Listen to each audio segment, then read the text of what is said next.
Mind wellness clinic, Kadakkal tower, Nedumpainkulam, Kundara.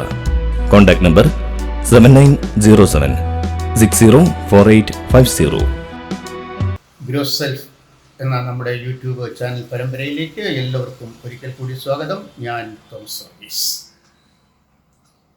ഇന്ന് നമ്മൾ ചർച്ചയ്ക്കായിട്ട് എടുത്തിരിക്കുന്ന വിഷയമെന്ന് പറയുന്നത് പ്രണയത്തിൻ്റെതായ മൂർധന്യാവസ്ഥയിൽ ഒരാൾ മറ്റൊരാളെ ഉപേക്ഷിച്ചു പോവുക. അത് സാധാരണ നമ്മൾ പറയാറുണ്ട്, എന്നെ തേച്ചിട്ട് പോയി എന്നൊക്കെ. അതെ, തേച്ചിട്ട് പോയി, പക്ഷേ എനിക്ക് സഹിക്കാൻ പറ്റുന്നില്ല. വളരെ ഹൃദയഭേദകമായ ഒരവസ്ഥയാണത്. ഇവിടെ രണ്ടു പേർ തമ്മിൽ പരസ്പരം സ്നേഹിക്കുമ്പോൾ സ്നേഹമെന്ന വികാരം മാത്രമല്ല അവിടെ പങ്കുവയ്ക്കുന്നത്, മറിച്ച് ചങ്ക് പറിച്ചു കൊടുക്കുകയാണ്.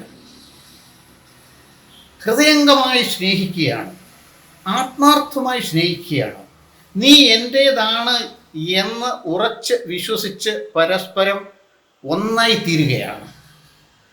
ഈ രണ്ടുപേരും അങ്ങനെ തന്നെയാണ് സ്നേഹിക്കുന്നതെങ്കിലോ സ്വർഗരാജ്യം എന്ന് പറയുന്നതിന്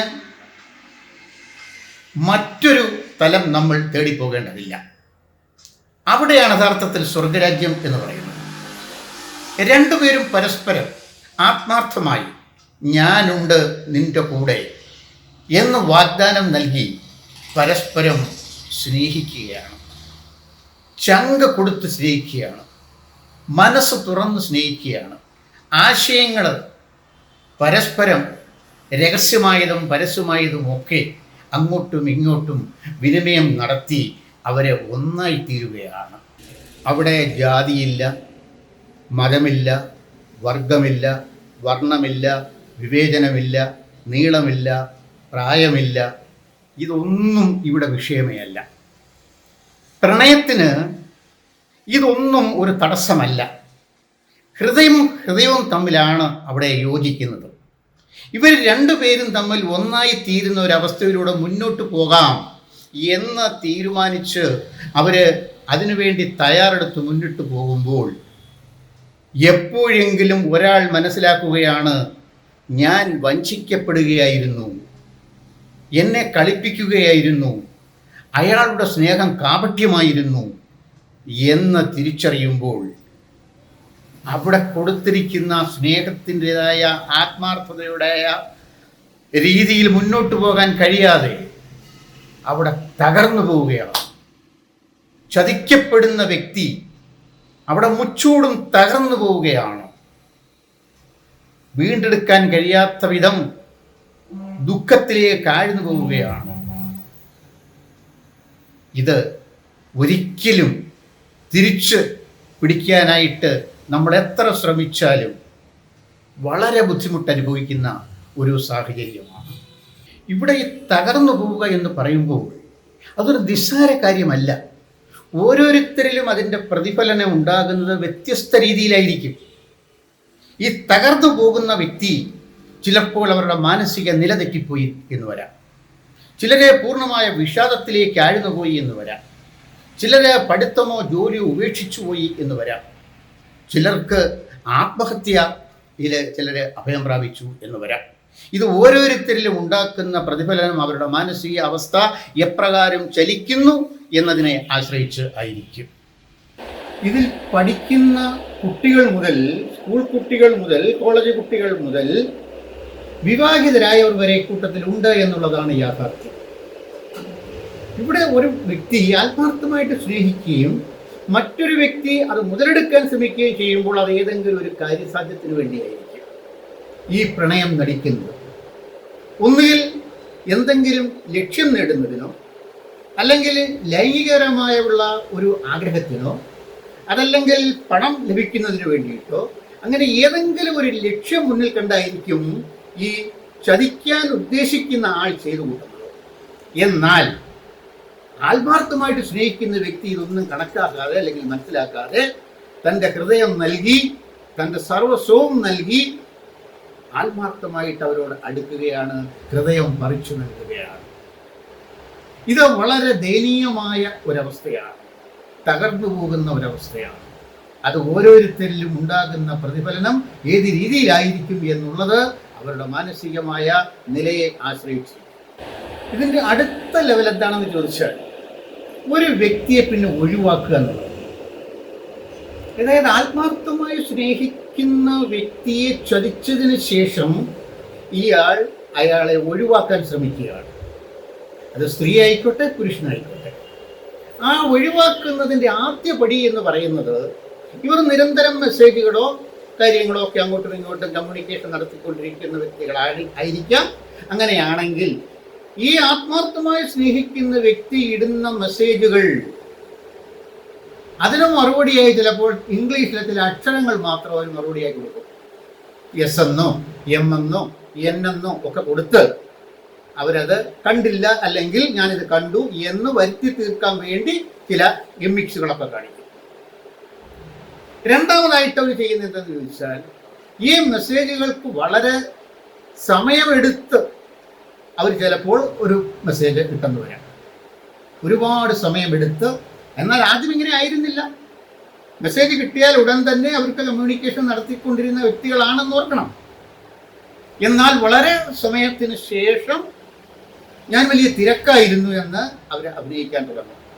എനിക്കൊരു കോൾ വന്നു, എന്നെ ഇന്നാര് വിളിച്ചു, മകൻ വിളിച്ചു, ഭർത്താവ് വിളിച്ചു, അച്ഛൻ വിളിച്ചു, അമ്മ വിളിച്ചുകൊണ്ടിരിക്കുകയായിരുന്നു എന്നിങ്ങനെയൊക്കെയുള്ള ഒഴിവുകഴിവുകൾ പറഞ്ഞ്, ഒരു പക്ഷേ അത് യാഥാർത്ഥ്യമായിരിക്കാം. എന്നിരുന്നാലും ആ യാഥാർത്ഥ്യത്തിനകത്ത് യാഥാർത്ഥ്യമുണ്ട്. അതായത് അവരെ ഒഴിവാക്കാൻ വേണ്ടിയിട്ട് തിരക്ക് അഭിനയിക്കുകയും അങ്ങനെ ചില കള്ളത്തരങ്ങൾ ആദ്യം മുതൽ പറഞ്ഞു തുടങ്ങുകയും ചെയ്യും. ഈ ആത്മാർത്ഥമായിട്ട് സ്നേഹിക്കുന്ന വ്യക്തിയിൽ കുറ്റങ്ങൾ കണ്ടുപിടിക്കുക എന്നുള്ളതാണ് അടുത്ത പടി. അതായത് അങ്ങോട്ടും ഇങ്ങോട്ടുമുള്ള കമ്മ്യൂണിക്കേഷനിൽ ഈ വ്യക്തിക്ക് എന്തെങ്കിലും കാര്യങ്ങൾ പറഞ്ഞു കൊടുക്കുകയോ അല്ലെങ്കിൽ അത് തെറ്റായിരുന്നു, അല്ലെങ്കിൽ അങ്ങനെയല്ല ഇങ്ങനെയാണ് വേണ്ടത് എന്ന് പറഞ്ഞു കൊടുക്കുകയോ ചെയ്താൽ ഇത് തന്നെ കുറ്റപ്പെടുത്തിയതാണെന്നും ഇയാളുമായിട്ടുള്ള ഒരു ബന്ധം ശരിയല്ലെന്നും ആരോപിച്ച് അകന്നു നിൽക്കാനായിട്ട് ശ്രമിക്കുക. കുറ്റപ്പെടുത്തൽ ഇയാളുടെ മുകളിൽ ചാർത്തി ഇയാളെ ഒഴിവാക്കാനായിട്ട് ശ്രമിക്കുന്നതാണ് അടുത്ത പടി. അപ്പോൾ സ്നേഹിക്കുന്നതിന് പ്രതിഫലം കിട്ടുന്നില്ല എന്ന് മാത്രമല്ല, ഇയാളെ കുറ്റങ്ങൾ കൂടി ചാർത്തി മാനസികമായിട്ട് വിഷമിപ്പിക്കുക എന്നുള്ളതാണ്.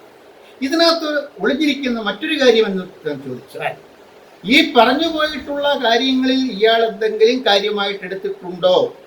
ഇവർ ചിലപ്പോൾ ഒന്നിലധികം പ്രേമബന്ധങ്ങളോ രഹസ്യബന്ധങ്ങളോ ഒക്കെ സൂക്ഷിക്കുന്നത് ഇയാൾ കണ്ടുപിടിച്ചു പോകുമോ എന്നുള്ള ഒരു ഉൾഭയം കൂടി ഇതിൻ്റെ പിന്നിൽ ഉണ്ടായിരിക്കാം. ഒഴിവാക്കാൻ ശ്രമിക്കുന്ന വ്യക്തിക്ക് ഇത് വളരെ നിസ്സാരമായി തോന്നുമെങ്കിലും ആത്മാർത്ഥമായി സ്നേഹിച്ച ഒരു വ്യക്തിയെ സംബന്ധിച്ച് നിസ്സാരമല്ല. അയാൾക്ക് അയാളുടെ ഹൃദയം തകർന്നു പോകുന്ന ഒരവസ്ഥയാണ്.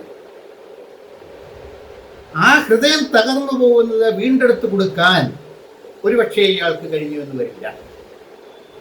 അത്രത്തോളം മാനസികമായ വ്യഥയിലേക്ക് അയാളെ തള്ളിവിടുകയാണ്. അപ്പോൾ സ്നേഹിച്ചതിന് പ്രതിഫലമായി കുറ്റങ്ങൾ കൂടി ലഭിച്ച് ഇദ്ദേഹത്തെ മാനസികമായി തകർത്ത് കളയുകയാണ്. ഇവിടെ ആത്മാർത്ഥമായി സ്നേഹിച്ച വ്യക്തിക്ക് ഇത് വളരെ ഒരു മാനസികമായ വ്യഥ അനുഭവപ്പെടുമ്പോൾ മറ്റേ ആൾക്കത് വളരെ നിസ്സാരമായി പോകുന്നു.